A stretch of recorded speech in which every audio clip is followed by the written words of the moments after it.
uskuda temast kirjutatud artikleid, on Andres Peets riigi üks edukamaid meelelahutusärimehi.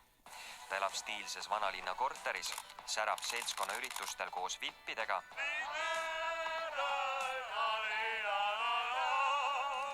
ja korraldab uhkeid gaalasid. Mu naine vahest kodus naerab, et see on su nagu teine töökoht. Kas sa sellest palka ka saad? See on ühiskondlik amet. See on ühiskondlik amet. Kuid ametlikult on 65-aastane ettevõtja paljas nagu püksinööp. Pankrotimenetluses sõnas tema, et tema sissetulekud või teda peab siis üleval ja ta elab oma naise arvelt ja rikaste sõprade toetusest. Sõna-sõnal.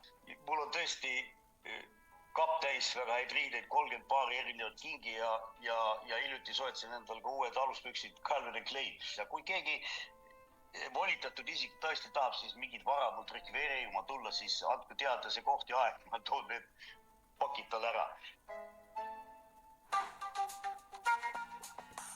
Nõukogude ajal muusikuna tegutsenud Andres Peets teenis vabanemise järel varanduse peamiselt telekomi äris Reveco, valgusfoore ja liiklusmärke paigaldavas ettevõttes Signaal ning omas pealinnas populaarset ööklubi ja restorane, aga paraku andis ärile hoobi 15 aasta tagune finantskriis.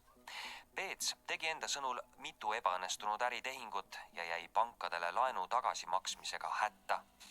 Probleeme võimendas, et samal ajal triivis karile ka tema mitukümmend aastat kestnud abielu ning algas vara jagamine.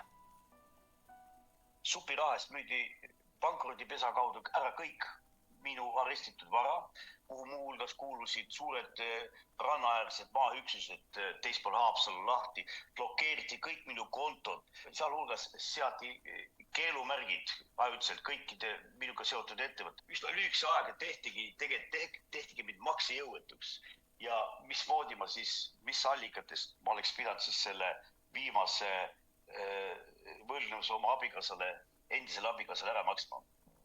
Eraelulistesse detailidesse liialt laskumata olgu öeldud, et Peets jäi eks-abikaasale võlgu ligi 140 000 eurot ning novembris 2014 kuulutati välja tema eraisiku pankrott.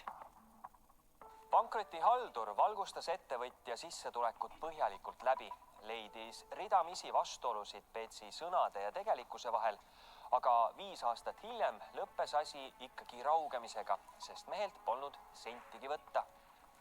Peets väitis toona kohtule ja kinnitab ka nüüd pealtnägijale, et peale mõne isikliku riide hilbu tal maist vara ei olegi ja ta elab sõna otseses mõttes uue naise kulul. Väga lihtne oleks vastata, et peale pankrotti kolisin ma sotsiaalmajja ja seisan iga päev supiköögi järjekorras. Paraku see nii ei ole. Keegi ikka maksab ja loomulikult maksab minu pere. Minu nimel ei ole ühtegi äriettevõtet. Minu nimel ei ole ühtegi kinnisvara, minu ainuke vara on minu perekond, mu lähedased, mu lapsed. Peets ei ole kaugeltki erand. Ka ajakirjandusest on aastate jooksul läbi jooksnud mitmed prominentsed võlalood, alates muusikutest ja kontserdikorraldajatest kuni poliitikute ja edukate koolitajateni välja. Kogenud kohtutäituri Risto Sepa ja võlavaidlustele spetsialiseerunud advokaadi Kaire Sepperi sõnul on Eestis üpris sagedane, et kroonilised võlgnikud säilitavad ka pärast eraisiku pankrotti harjumuspärase elukvaliteedi ning hämavad täituritel silmad ja suud täis.